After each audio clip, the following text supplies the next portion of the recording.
అనగనగా రామాపురం అనే ఊరిలో సీతారత్నం అనే ముసలవ్వ ఉండేది. సీతారత్నం అదే ఊరిలో ఒక భోజనశాల నడిపేది. రే భీమా, ఎక్కడున్నావు? ఆలస్యం అవుతుంది. ఏంటవ్వా నీకు ఆ గాబరా? వస్తున్నాను కదా, కొంచెం ఆలస్యమైంది. ఏమైపోతుంది? ఏమైపోవడం ఏంట్రా? త్వరగా వంట చెయ్యాలి. పలహారాలకు ఆలస్యం అయిపోతుంది. మన భోజనశాలకు తినడానికి వచ్చే వాళ్ళకి సమాధానం ఏం చెప్పాలి? సరే సరే, అర్థమైంది. వంట మొదలు పెడతాను, ఉండు. ఇంతలో అక్కడికి వచ్చిన రామయ్య, వంట అయిందో బామ్మా?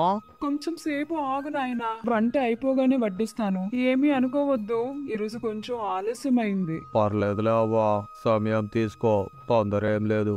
నేను నీ భోజనశాలలోనే తిని పనికి వెళ్ళాలి. ఇది నాకు అలవాటు అయిపోయింది. నీ చేతి వంట అమృతం. అది తినాలంటే రాసిపెట్టి ఉండాలి. నువ్వు ఈ భోజనశాల నడిపినన్ని రోజులు నేను ఇక్కడికే వచ్చి తింటాను, సరేనా? ఇంతలో అక్కడికి వచ్చిన లక్ష్మి, ఏంటవ్వా, ఈ ఊర్లో నువ్వు భోజనంశాల పెట్టినప్పటి నుంచి ఇంట్లో మగవాళ్ళు తినడం లేదు. ఏమైనా చిన్న గొడవ జరిగితే చాలు, భార్యాభర్తల మధ్య మాకు సీతారత్నం భోజనశాల ఉంది, ఇక్కడ వెళ్ళి తింటాంలే అంటే ధైర్యంగా వచ్చేస్తున్నారు. నువ్వు చేసిన వంట తిని తిని నోరు గడ్డిలా అయిపోతుంది. ఏది ఏమైనా సీతారత్నం చేతి వంట రుచి ఎవ్వరూ దాటలేరు. ఏదో సరదాగా అన్నా అవ్వా, నువ్వు కేవలం భోజనశాల మాత్రమే నడపడం లేదు, ఎంతో మంది అభిమానాన్ని సంపాదించుకున్నావు. అలాని ఎవరూ లేని వారికి నేనున్నా అని చేయూతనిస్తున్నావు. అవునవును, అందులో నేను కూడా ఉన్నాను. అవసాయం తీసుకోవడంలో నాకు నా అనేవాళ్ళు ఎవరూ లేరు. ఎలా బ్రతకాలో ఏంటో అని దిక్కుతోచని స్థితిలో ఉన్నప్పుడు ఈ అవ్వ నాకు దేవతలా కనిపించింది. తన చేతి వంట నాకు నేర్పించి ఇక్కడ పని కల్పించేలా చేసింది. రే భీమా, నాకెవరూ లేరు అన్న మాట అనొద్దని చాలాసార్లు చెప్పాను. నన్ను క్షమించవా అవ్వా, ఏదో పొరపాటున అనేశాను. నాకు ఒక సందేహం అవ్వా, నీకు కుటుంబం అంటూ ఏది లేదా? ఎప్పుడు ఈ ప్రశ్న అడిగినా నువ్వు మాట దాటేస్తున్నావు, ఎందుకనే? నాకు కుటుంబం లేకపోవడం ఏంటి? ఈ ఊరు మొత్తం నా కుటుంబమే. నువ్వు కూడా చెప్పింది నిజమా, కానీ ఇప్పుడు కూడా మాట దాటేస్తున్నావు, చూసావా? సమయం వచ్చేటప్పుడు నేనే చెప్తానులే, ఎందుకు నీకంత తొందర? అదే ఊరిలో రాఘవయ్య అనే జమీందారు ఉండేవాడు. చాలా దుర్బుద్ధి కలవాడు. ఒకరోజు గంగయ్యని గట్టిగా కొట్టి అక్కడి నుండి వెళ్లిపోయాడు. అటుగా వస్తున్న సీతారత్నం అది చూసి ఆ దెబ్బలు తగిలిన వ్యక్తిని తన ఇంటికి తీసుకుని వెళ్ళింది. సపర్యాలు చేసింది. ఎప్పుడు తిన్నావో ఏంటో, మంచిగా మజ్జిగ పులుసు చేశాను, కడుపు నిండుగా తిను, సరేనా? మా అమ్మలా కనిపిస్తున్నావమ్మా. అచ్చమ్మ అమ్మ ఇలానే ప్రేమగా ఒప్పించేది. ఇంకో విషయం కూడా చెప్పనా, నాకు మజ్జిగ పులుసు అంటే చాలా ఇష్టం. అమ్మయ్యా, ఇప్పుడు కుదురుపడ్డావా? చాలా సంతోషంగా ఉంది. సరే, ఇప్పుడు చెప్పు, ఆ రాఘవయ్య నిన్నెందుకు కొట్టాడు? అమ్మాది నేను ఆ రాఘవయ్య దగ్గర పని చేస్తున్నాను. అతను చాలా దుర్బుద్ధి కలవాడు. అడ్డదారుల్లో డబ్బులు సంపాదించే ఆలోచన కలవాడు. అతను పట్టణానికి పాలు సరఫరా చేస్తాడు. నా చేత కానీ ఆ పాలల్లో కల్తీ కలుపుతున్నాడు. నేను యథావిధిగా ఆ పాలను పట్టణం తీసుకువెళ్ళి అక్కడ భోజనశాలకి అందిస్తాను. కొన్ని రోజుల క్రితం చిన్న పాప కడుపు నొప్పితో పడిపోయింది. ఎందుకు ఇలా జరిగిందని ఆరా తీస్తే ఆ కల్తీ పాలు వల్ల జరిగిందని అర్థమైంది. అదే విషయం ఆ రాఘవయ్య దగ్గరికి వెళ్ళి అడిగాను. అందుకే నన్ను కొట్టాడు. నేనేమైనా తప్పు చేశానా అవ్వా? నువ్వేమీ తప్పు చేయలేదు, చాలా మంచి పని చేశావు. తప్పు జరిగేటప్పుడు ఆ తప్పు జరగకుండా చూసుకునే బాధ్యత మనది. అది నువ్వు చేశావు. ఇప్పుడు నువ్వు నాకు చెప్పావు కదా, తర్వాత పని నేను చూసుకుంటాను. నువ్వు ఇక నుండి మన భోజనశాలలోనే పనిచేయు. సరే అవ్వా. అలా కొన్ని రోజులు గడిచాయి. ఒకరోజు రాంబాబు అనే వ్యక్తి సీతారత్నం భోజనశాలకు వచ్చాడు. మనవడా, ఏం ఆలోచిస్తున్నావు? ఇలా కూర్చొని చెప్పు, ఏం తింటావో తీసుకొని వస్తాను. నానమ్మా, నాకు చాలా ఆకలిగా ఉంది. చాలా దూరం నుండి వచ్చాను. భోజనశాలలో ఏముంటే అది పెట్టు. సీతారత్నం కళ్ళు నీళ్లు తుడుచుకుంటూ, ఒక్క నిమిషం ఆగు, ఇప్పుడే తీసుకొని వస్తాను. ఎందుకు నానమ్మా కళ్ళల్లో నీళ్లు తిప్పుకుంటున్నావు?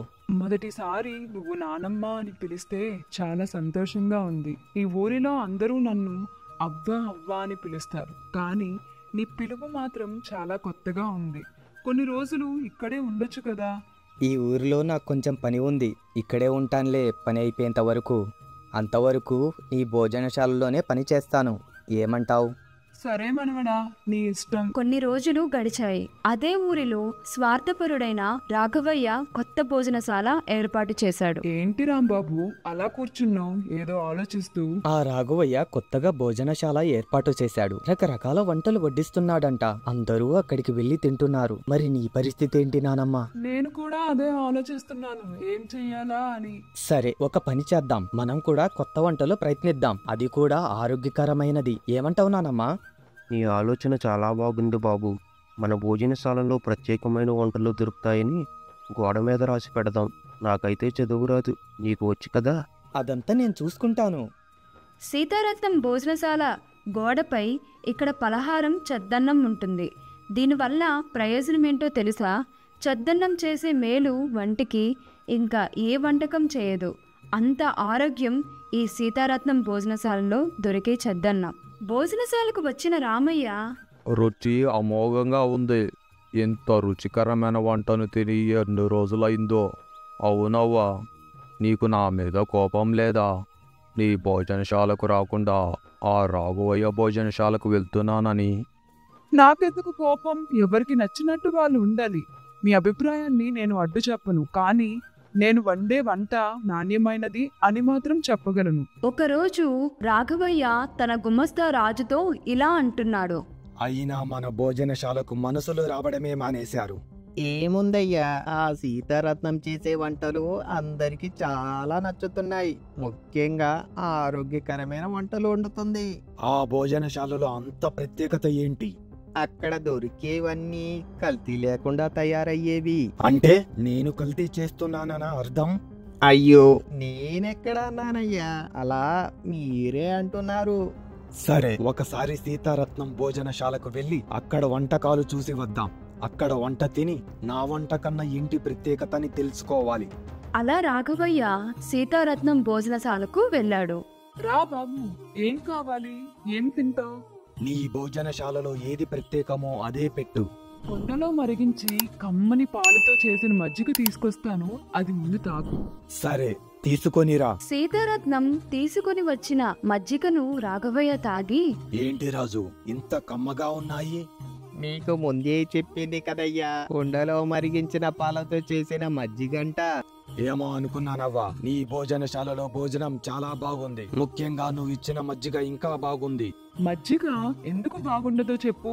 దానికి ముఖ్య కారణం మీ ఇంటి నుండి సరఫరా అయిన పాలతో చేశాను. సీతారత్నం మాట వినగానే రాఘవయ్య, హా, ఏంటి, మా ఇంటి పాలనించా? ఎంత పని చేశావవ్వా, నేను త్వరగా వైద్యం చేయించుకోవాలి. ఇప్పుడు దొరికావు రాఘవయ్య. నీ ప్రాణం మీద నీకు భయం వచ్చిందా? నీ ప్రాణం ఎంత విలువైనదో నువ్వు సరఫరా చేస్తున్న పాలు తాగిన వ్యక్తుల ప్రాణం కూడా అంతే విలువైనది కదా. వాళ్ళు మనుషులు కారా? పాపం ఎంత మంది అమాయకులు బలవుతున్నారో కల్తీ పాలు తాగి. మనకి కష్టం ఎప్పుడు తెలుస్తుందో తెలుసా? దాన్ని అనుభవించినప్పుడే. ఇప్పటి వరకు నీకు ఆ బాధ తెలియదు, కానీ నేను చెప్పేసరికి నీకు భయం వేసింది. నీ ఇంటి నుండి సరఫరా అయిన పాలు తాగి నువ్వు భయపడ్డావు. అంటే నువ్వు ఎంత నేషానికి పాల్పడ్డావో అర్థం చేసుకో. నేను నీలా తప్పు చేయను. నీకు బుద్ధి చెప్పాలి అని ఇలా అబద్ధం చెప్పాను. నన్ను క్షమించవ్వా, నేను ఇంకెప్పుడు ఇలా చెయ్యను.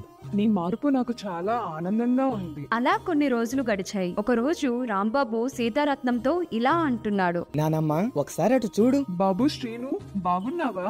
ఎన్ని రోజులైంది నిన్ను చూసి. ఎన్ని సంవత్సరాలు నేను నీకు గుర్తు రాలేదా? నిన్ను తిట్టాను అని కోపంతో నువ్వు పట్నం వెళ్ళిపోయావు, కానీ నీ కోసం మీ తల్లి ఎదురు చూస్తూనే ఉంది. నన్ను క్షమించమ్మా, ఎన్ని రోజులు నీకు దూరంగా ఉన్నందుకు. పట్నంలో నేను ఒక పెద్ద భోజనశాల నడుపుతున్నాను. అప్పట్లో నేను ఏమీ కష్టపడకుండా నేను నా భార్య నీకు భారంగా తయారయ్యాము. అలాంటి సమయంలో నీ కాలం మీద నువ్వు నిలబడు అని నువ్వు నన్ను గట్టిగా తిట్టావు. అలా తిట్టడం వల్లే నేను పౌరుషంగా ఈ ఊరు వస్తే మంచిగా స్థిరపడే వస్తానని నిర్ణయించుకున్నాను. అలా సాధించాను కూడా. ఇప్పుడు నేనెవరో నీకు అర్థమైందా నానమ్మా? ఓరి దొంగ, నువ్వు నా మనవడివా? ఆ రోజు నాకు అనుమానం వచ్చింది నిన్ను చూడగానే. చాలా దగ్గరగా కూడా అనిపించింది. కానీ కొన్ని బంధాలు అంతే, చెప్పకపోయినా మనసుకు తెలుస్తుంది. నీకు నేనెవరో చెప్పకుండా కొన్ని రోజులు నీతో సమయం గడపాలి అనిపించింది. అలాగే ఆనందంగా గడిపాను నానమ్మా. సీతారత్నంకు ఒక కుటుంబం ఉంది అని ఊరి మొత్తం తెలిసింది. ఒకరోజు రామయ్య సీతారత్నంతో, అవ్వా, నాకిప్పుడు అర్థమైంది. ఎప్పుడు నీ కుటుంబం గురించి అడిగినా నువ్వు చెప్పేదానివి కాదు, కానీ ఇప్పుడు మొత్తానికి చూపించేశావు. ఇప్పుడు నాకు చాలా ఆనందంగా ఉంది. నీతి: అన్నం తింటే శ్రద్ధగా తినాలి. అన్నం వడ్డించే చోటులో గౌరవంగా బదులివ్వాలి. మనకు ఆకలి గౌరవంగా తినడం నేర్పిస్తుంది. అన్నపూర్ణాదేవిని చూసే ముందు అన్నం పెట్టే చేతిని గౌరవించాలి. న్యాయంగా బతికితే ఆ న్యాయమే మనకి సరైన దారిని చూపిస్తుంది.